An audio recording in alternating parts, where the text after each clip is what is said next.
happen shortly. But we have to start with this. We walked out to the theme song of the wonderfully odd and strange and iconic Gong Show theme to acknowledge the passing of host and creator Chuck Barris, the man who also gave us the Newlywed Game, the dating game, and for those of you who remember, a song called Palisades Park. He was really kind of an amazing guy, so that's why we walked out to his music today. So,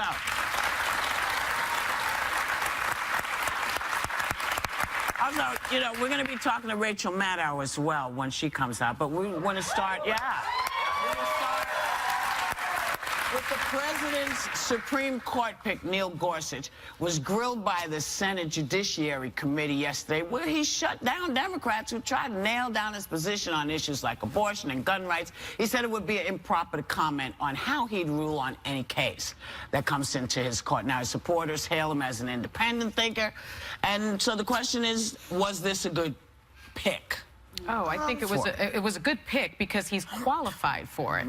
But I think they're asking the wrong questions. I mean, he is a judicial ideologue, so he has this ideology, and they're not able to get to it with the questions that they're asking him. So he's being very evasive, like most picks are, Supreme Court picks. I mean, I would have asked him something like, you know, he considers himself this constitutionalist, this originalist. If that's the case, the right to privacy isn't enumerated in the Constitution. Do you believe in the right to privacy? That would have gotten to the issue of whether or not he would be I think supportive of overturning Roe v. Wade. Yeah, so they're not asking the right questions.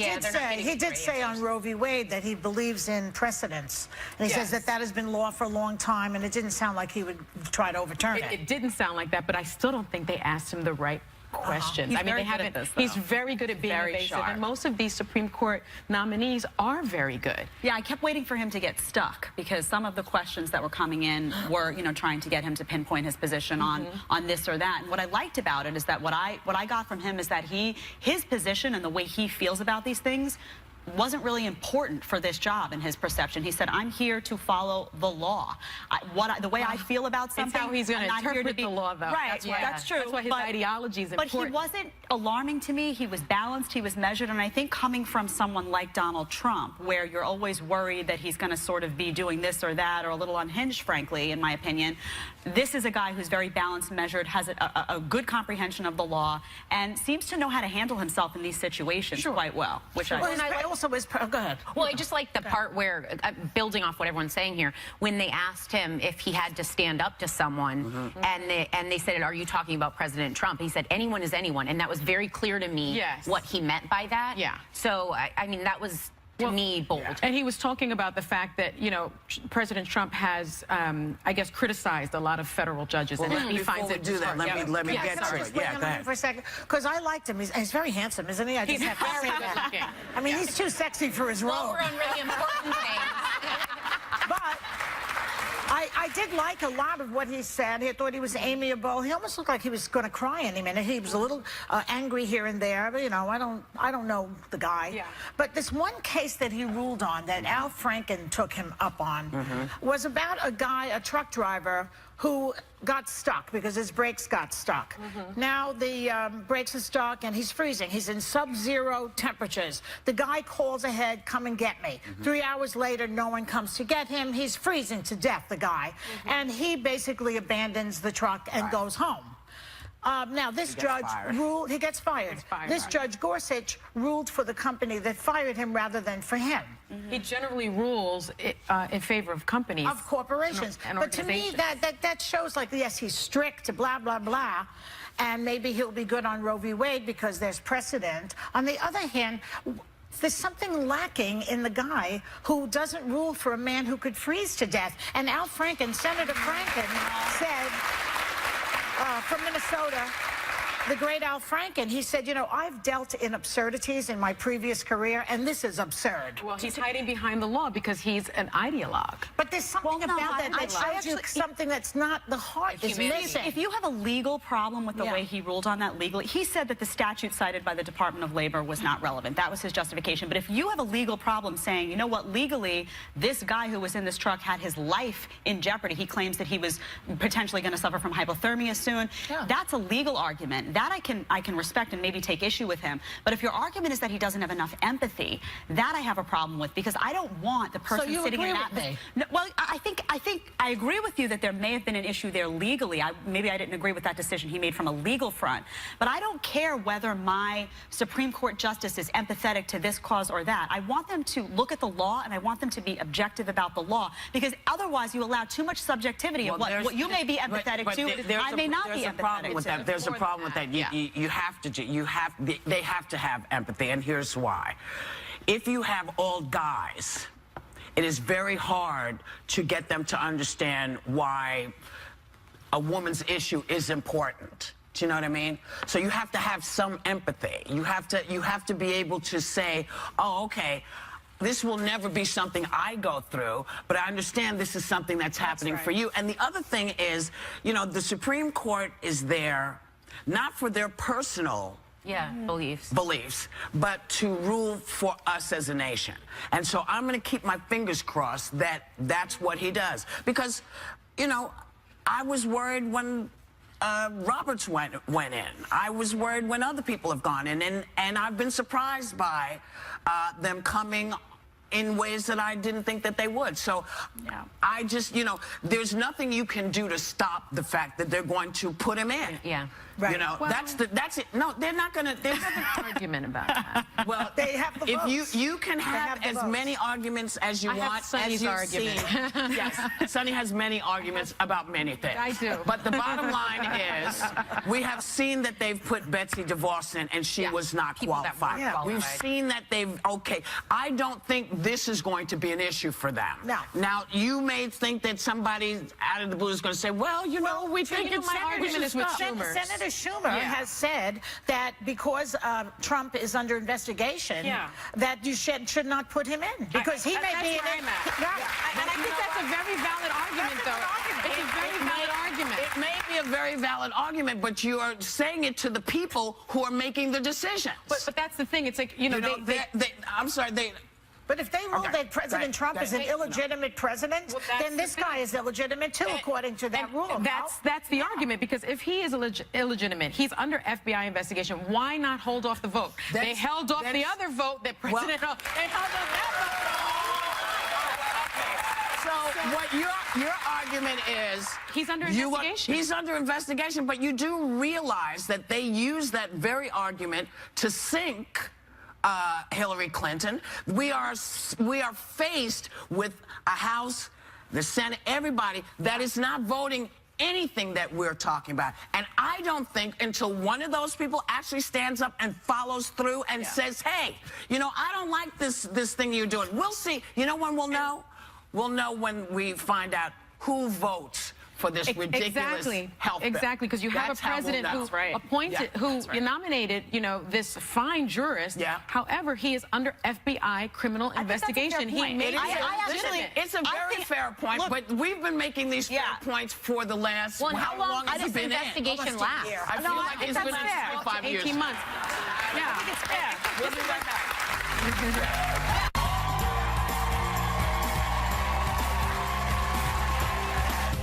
This week on The View, we've got some Tell 'em Whoopi Big hot topic. and our political view is sizzling. He just faced the FBI's James Comey over his campaign's possible ties to Russia and his claims of wiretapping. Now, Representative Adam Schiff faces the women of The View. Wait for that one. And we're getting our funny on. That's fun. Because first, power couple Kristen Bell and Dax Shepard come to our house. Then, we're laughing it up with Anthony Anderson. Damn, I should come here every day. That's right. This week on The View on ABC. And now I help people find discounts like paperless, multi-car, and safe driver that help them save on their car insurance. Any questions? Yeah? How do you go to the bathroom? Great. Any insurance-related questions? Mm-hmm. Do you have a girlfriend? I'm actually focusing on my career right now, saving people nearly $600 when they switch. So, Where's your belly button? I've got to start. There's a protest going on at New York Museum over a painting called Open Casket, which portrays the body of Emmett Till, the black teen murdered by several people in 1955. The protest, which was started by a black artist, is because Dennis Schultz, the painter of Open Casket, is white. Now, the online petition claims it's not okay for a white person to use black suffering for fun and profit. It needs to be destroyed. Why is it fun and profit, though? She's an artist. I don't know, but I will say, you know, that for me, well, what she said is, you know, no, I'm not a black person, but I'm a mother, and I know that Emmett was this woman's only child, and so I'm painting from empathy. And so people calling for the destruction of art goes very, very hard for me, because the Nazis did that. The Nazis said, get rid of stuff that we don't like. Burn the book, do this. They called it degenerate art. Yes. So can you really say destroy art to people? What's troubling to me is that she seems to take issue with the fact that it's a white artist. Well, Norman Rockwell painted such incredible moments in the civil rights division, civil rights, famous during the civil rights period. It's called the problem we all live with. Yeah, and he was white, and so I don't think that art is, or empathy is specific to a race. So that's offensive. And also, go ahead. It's also offensive that she says it's cultural appropriation. It seems like they don't really understand what cultural appropriation is. This is not cultural appropriation. This is, I think, trying to make sure that Emmett Till's mother's pain is America's pain and showing it through art. I think so everybody agrees. I mean, it was like... This is an ABC News special report. Steam has never been in better shape. Great. So last week you obtained a copy of you know whose 2005 federal tax return. Something many Americans have sort of been demanding, just any tax return. What was the first thing that went through your mind when you knew you were going, when you knew you had it? Use this one? Yeah. I think I'm using this microphone. Is that right? Oh, okay. Rachel travels with her own mic. I travel. It's like Miranda Lambert.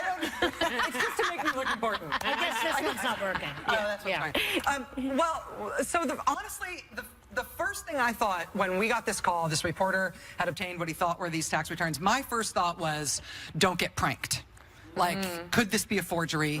Could this be some sort of, you know, like, make sure this stuff is real? Because obviously there's such appetite to learn about his tax returns. He's the only president in 40 years, so we don't have his financial information. And simultaneously with that, we've got this increasing knowledge about his weird overseas ties in terms of people on his campaign. So there's all this appetite for it. It's the perfect environment to prank somebody. And so I thought, let's make sure this is right. We gave a tentative yes, we will break it if we can prove that it is real. And then we spent 36 hours trying to get the White House to verify it was real. And then they finally did, and then we went to air. Well, some speculate that Trump leaked those himself to distract from other negative things, and it wasn't that damning, the results. Like, so do you think that could have come from Trump? It totally could have come from Trump, which is like such a bizarre human drama at the center of this. I mean, as far as I'm concerned, the only thing that matters is that document real? That's the story. Because what we need to know is whether the president is conflicted, whether he's making policy decisions, whether he's making personnel decisions that aren't just for the good of the country, that might be benefiting him or benefiting somebody he owes money to. That's why we need to see that stuff. Well, we know he gave them to you because otherwise there would be more pages with real information on them. There's only 2 pages. Well, what is interesting is that Donald himself tweeted that releasing the taxes was fake news, and his son Donald Jr. tweeted this: "Thank you, Rachel Maddow, for proving to your Trump-hating followers how successful at real Donald Trump is, and that he paid $40 million in taxes, #taxes." So did this actually end up making him look this and, you know, everything else a witch hunt? My favorite thing about those 2 things together is like, okay, it's an amazing release of his tax information that shows that he's super rich and paid a ton of money in taxes. It's real and great. Also, it's fake and it's illegal for you to publish them. Like, I'm happy to absorb either one of those punishments from the family, but both of them, it's either fake or it's real, and you guys have to pick one. Hasn't he already been saying for the past, I don't know how many years we know he's around, that he's a billionaire. That's not, that's 150 million. That's far. That was his income that year. So But also that money, that tax that he paid was because he sold that building or whatever it was to China. That's Chinese money, supposedly. Now, I did not do his tax return, so I do not know. But, I mean, there's a lot of crazy stuff. We know very, very little about his finances. I think one of the things that seems important to me about getting that little piece of it is that it proves that you can release some of his tax information without the world ending. He's had weird excuses for not releasing his taxes. Well, he's under audit. Well, every president has been under audit So what do you think since he's afraid Nixon, of? and they've all released their tax returns. So what's he afraid of, Rachel? I don't know. So why doesn't he release it? Yeah. Because the explanation for why he won't doesn't make sense. We've now seen with me releasing these 2 pages that you can release it and it's not even necessarily bad news. Why are you so afraid? Because he didn't give you the pages that really would tell you anything, and the tax returns that you would get would indict him with the influence in Russia. Well, that's why. We'll see. There's no other reason. The thing is that if the White House continues to insist that there's nothing in the tax returns that's going to make him look bad at all, and there's nothing to this Russia story, well, prove it. Show it. Rachel doesn't do it. I want to get to the rollout a little bit because you took a lot of heat. I was watching social media and some gave you a lot of heat that you drew it out. In other words, that you initially teased the segment and then they had to wait a long time, and then by the time it had hit, other news outlets were potentially on it. So what do you say to that, to people who felt that the rollout didn't help your show or maybe wasn't handled correctly? Well, for me, the most important thing here, as I said, was figuring out if this document was real. And then in terms of breaking the news, I felt like my responsibility was to show the information, to be transparent about where we got it from, to talk about some of these issues in terms of the sourcing issues. We honestly have no idea where it came from. It very well might have come from the president himself. But the overall issue being the importance of the president releasing his tax returns, why it's so unusual that he hasn't, why therefore even getting this little piece of information is a big deal. So for me, that's what I felt like I had to do. And I did it, and you like me or don't, I did it right as far as I'm concerned. So Why is this particular year important? 2005. Why would that be the one? If they released it themselves to make themselves look good? I mean, we don't know. We have to see the other years in order to know, but there are some interesting things about 2005 that make it potentially a unique year in his taxes. Number one, that was his first joint filing with Melania. They had never filed together before. She was not yet... She made all the money. That jewelry is fabulous. She was not yet a citizen at that point. She underwent her citizenship interview the following year, and one of the things what year was that? 2006 is when she became a citizen. So 2005 is when they filed this tax return. And if you go to U.S. Customs and Immigration, they tell you when you're coming in for your citizenship interview, make sure you bring all your tax returns. So it was very important to them, having just become a married couple, that those tax returns for 2005 look... right? Because it's part of her citizenship application at that point. So that's one thing. There's also the other interesting thing going on in the president's life at that point is that somebody had published a biography that year that said he wasn't a billionaire at all. He didn't have nearly that much money. It's all a joke. And Trump was enraged by that. He filed a $2 billion lawsuit against the author of this book against him. And so he might have been feeling a little sensitive about showing that he had a lot of income. But he proved that he wasn't a billionaire by showing the tax. He made $150 million on his taxes, but it doesn't mean he didn't have more sitting in the bank. We have no idea what he's worth. 2006. 2006. I feel like I've piqued your interest. Well, you have because, you know, when we were asking the questions, when did citizenship happen? You know, how quickly did it happen? You know, so it happened after the marriage. It happened after the marriage. She was a green card holder. She was legally allowed to work here and make income. She was paying taxes. They filed jointly. It's all, I mean, there's no reason to be, as far as I can see, we've seen no evidence of anything that looks suspicious in that regard. But if you are wondering why 2005 might be a cherry-picked year that looked particularly shiny for them, then that's circumstantial evidence. I'll just ask him. We're going to go and come right back with more with Rachel Maddow.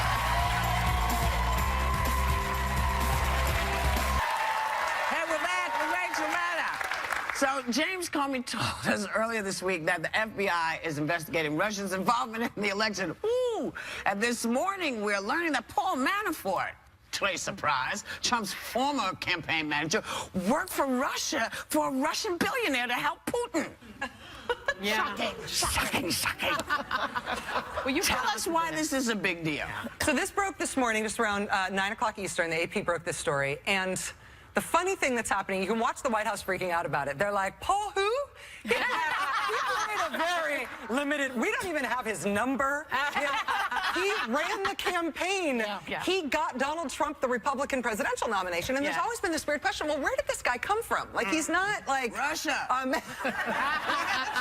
He's not like a big mainstream player in Republican politics. How did he end up being the campaign manager? And now the more we find out about him, the more his links to Russia are a little scary, honestly. And what the AP reported this morning is that in 2006, he basically entered into a business relationship, a $10 million a year business relationship with one of the billionaires in Russia who's closest to Putin.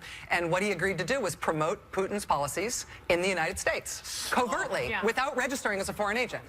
And he was doing that for $10 million a year secretly in this country. And then magically somebody suggested him to Trump as a good campaign manager. Which is, and he was his campaign manager through the RNC, right? Through the... Eventually he got fired because of his ties to Russia. Follow the money. Follow the money. So the same thing that got him in kicked him out. Well, yeah, I mean, it got a little... Now for them to be saying, oh, he played a very minor role in the campaign. He was only there for a minute. He was barely here, people. Exactly. We can't even spell Paul. So I don't... That might be too close to home. So we'll see. There remains some interesting threads to pull here. I mean, the FBI has a counterintelligence investigation open into the president's campaign. Do you trust Comey, by the way? We don't have the luxury to trust him or not. He's the only FBI director we've got. Well, I said yesterday that I thought they needed an independent investigator here because Comey, when he was investigating Hillary's emails last summer, that was the big brouhaha. At the same time, we now know he was investigating the Russian connections to Trump, and yet we never heard about that. I don't trust him. Do you? It is weird to look back at the campaign and know that the FBI had a counterintelligence investigation into one of the campaigns for 4 months. That they didn't mention until America, and didn't mention for months after America voted on it. It's really outrageous. And so, I mean, the calls for special prosecutor are resounding and getting louder, in part because of the FBI, but in part because the congressional investigations are led by two guys who were part of the Trump campaign. So if the investigation is into the Trump campaign, it's so partisan Nunes that it was can't be on the campaign as a transition official. Burr was also on the campaign, who's leading the Senate. They talking about that. This is what I said. They actually have to come here to get some impartial people. they need to, this is how far away they have to get to find someone impartially to do the right work that we would be telling people to do if we were doing this with another country. We would be telling them exactly what to do. But we're not doing it. Go ahead, Jen. Alternate reality. Yesterday, we had Gorsuch, the Supreme Court nominee, go in front of the Senate Judiciary Committee, and you have Chuck Schumer saying that essentially he shouldn't be confirmed right now because you have Donald Trump under FBI investigation. Does that argument hold? I have a sense that Republicans would make that same argument if the shoe were on the other foot and Hillary Clinton were in there under FBI investigation. Yeah, I mean, you think the elephant in the room here and the Gorsuch nomination is that President Obama nominated Merrick Garland for that seat while he still had a year in office. And the Republican objection to even meeting with him, let alone holding a hearing, was President Obama's only going to be president for another year. And so we've invented a new rule, which means you then don't get to appoint a Supreme Court justice. The Democrats' conceivable objection to Gorsuch is, listen, nothing about you personally, sir, but our FBI is now investigating not just like whether you evaded taxes or whether you're corrupt in some personal way, whether or not you and your campaign colluded with a foreign power in their attack on the United States. And in that environment, it's weird to let that person make a lifelong appointment to the Supreme Court. I like Gorsuch. I'm a right-wing girl, and I think that's a legitimate argument to be made that Joy made today, that I think, I mean, I don't understand how you can justify having this investigation go on with the commander-in-chief and at the same time have this nominee go through. I think it's a legitimate argument, and if Democrats are smart, I think they should make it. That's it. It could be, but you know, when you are faced with a brick wall that says we're making the decisions. You got to pee louder, scream louder, got to fight it. But I don't see There's an people argument to be made that the Democrats should get up out of that hearing room and say, you know what, we're not doing this. Yeah. Right. You have your votes if you want. We're filibustering it. We're done. You can do this. Yes. We're not. Yes. That's what needs. People need to get up. They just need to get. People need to do something. You know, and it's not just stuff. You got to get up. Sometimes you just got to walk out, right? Well, yeah. You know what? We look. Come back anytime. Come back and play with us. We would love that. Rachel Maddow, we love you. You can check out Rachel Maddow's show weeknights. Check your local listings for times, and if we're lucky, we'll be right back. Are Adam and Eve one of history's most successful couples you can still learn from? And did Eve get a bad rap? New York Times bestselling author Bruce Feiler has some enlightening hot topics next. So does a cold one help you warm up? Men need booze in order to be social. Girls do that. A proper cocktail can open up the floodgates. Girl! Enjoy. I need booze to get through the news every night. Cheers to the View on ABC. Was Eve the original badass? New York Times best-selling author Bruce Feiler makes a case for both these in his latest book, The First Love Story, Adam and Eve and Us. Please welcome Bruce Feiler. So Bruce, in your new book, The First Love Story, you say Eve has been the victim of the biggest character assassination in the history of the world, I guess, for eating that apple.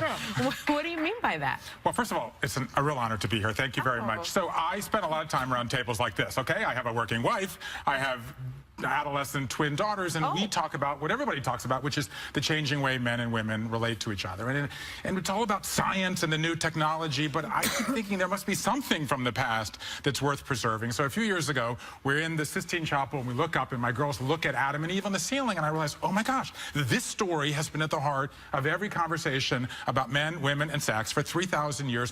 What can it teach us? And when you go back and look at the story, it turns out there's equality. Eve takes initiative. Adam takes initiative. There's forgiveness. There's togetherness. It's an inspiring story. What happened? Organized religion got a hold of the story. They used it to dump on women. Okay, so Eve is victim. She's a scapegoat. In the story, she's the first. She's the first to lean in. But that's seeking of wisdom. That's an act. It's the tree of knowledge. She wants wisdom. It's an act of autonomy, actually. And then she shares it with Adam and Eve too. So she's a feminist. She's the first to lean in. I really think that, and I think that. I named my daughter after her. And my daughter's named Eden. One of my girls is named Eden. But here's why I think why this matters is because now women need this story. Men and women need this story. Why people are rallying around this book is because now women are saying we want to claim our spirituality back from the men who've had it all these years. Well, you know, there's always this big fight going on between science and art, and science and religion, rather. Right. Not art, religion. So you say that the two can actually cohabit. How? Well, I think that we've pitted these two against each other, and that's a shame, okay? So I grew up in the Deep South, surrounded by religion, but I spend time on the internet, right? I tweet, but I Talmud too. And let's just say positive psychology. I've written a lot about happiness. What's the number one thing that we've learned? Happiness is relationships, whether it's friends or family or our lovers, okay? What's the biggest antidote to that? Loneliness. There's a crisis of loneliness. Young people, middle-aged men, older people. What's the first thing God says to humans in the Bible? It's not right for humans to be alone. The Bible got there 3,000 years before modern science. So to me, rather than saying, oh, science has all the answers, forget the past, or the Bible has all the answers, forget the present, to me, when they're talking to each other and when they agree, then there's truth. The problem comes when you talk about evolution versus creationism. It's not about these things that you're discussing. It's more about when did we start. So here's how I look at religion as someone who's spent a lot of time in this over 20 years. There's about 15% of Americans that are evangelical believers. There's about 15% that are evangelical non-believers. That leaves about three quarters of us in the middle who we want spirituality, but we have doubt. We want to pass on values to our children, but we have questions. That turns out to be who I'm talking to, and it's the same way with relationships, okay? It's not all timely wisdom. There's timeless wisdom too, and so essentially what I'm saying in The First Love Story is, if you want to deepen and strengthen your relationship, if you have questions, if family's important to you, come on this great Adam and Eve journey with me, from the Garden of Eden to Jerusalem to Rome to Hollywood. And you're going to be surprised. You're going to learn something, but in the end, I think you'll be uplifted, because our original story is a success, not a failure. Well, There's hope. there you go. There's hope. Our thanks to Bruce Phillips. His book, The First Love Story, is available now in Chip stars Kristen Bell and Dax Shepard reveal if Hollywood's favorite couple ever drive each other nuts. So, welcome back. So, thanks for coming and watching us live. Thanks for watching us on TV. We're having a good time. We hope you're having a good time. And listen, some of the stuff we say, you'll be happy with, some you won't be, but you'll never be bored when you watch this show. We want you to have a great day and take a little time to enjoy the view.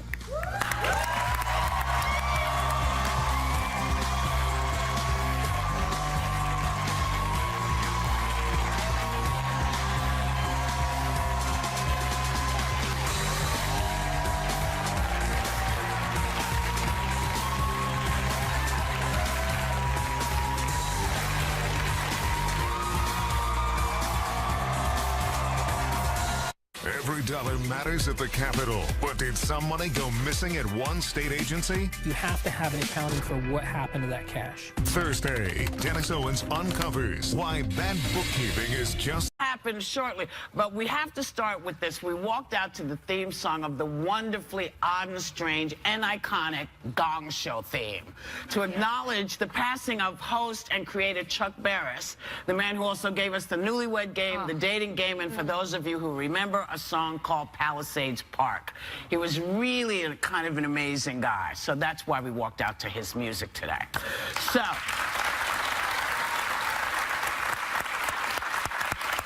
Also, we're going to be talking to Rachel Maddow as well when she comes out, but we want to start, We're going to start with the president's Supreme Court pick, Neil Gorsuch, was grilled by the Senate Judiciary Committee yesterday, where he shut down Democrats who tried to nail down his position on issues like abortion and gun rights. He said it would be improper to comment on how he'd rule on any case that comes into his court. Now, his supporters hail him as an independent thinker, and so the question is, was this a good pick?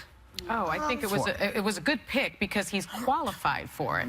But I think they're asking the wrong questions. I mean, he is a judicial ideologue, so he has this ideology, and they're not able to get to it with the questions that they're asking him. So he's being very evasive, like most picks are, Supreme Court picks. I mean, I would have asked him something like, he considers himself this constitutionalist, this originalist. If that's the case, the right to privacy isn't enumerated in the Constitution. Do you believe in the right to privacy? That would have gotten to the issue of whether or not he would be I think supportive of overturning Roe v. Wade. Yeah, so they're not asking the right questions. But he did say on Roe v. Wade that he believes in precedents. And he says that has been law for a long time, and it didn't sound like he would try to overturn it. It didn't sound like that, but I still don't think they asked him the right questions. I mean, he's very good at being evasive, sharp. And most of these Supreme Court nominees are very good. Yeah, I kept waiting for him to get stuck because some of the questions that were coming in were, trying to get him to pinpoint his position on this or that. And what I liked about it is that what I got from him is that his position and the way he feels about these things wasn't really important for this job in his perception. He said, I'm here to follow the law.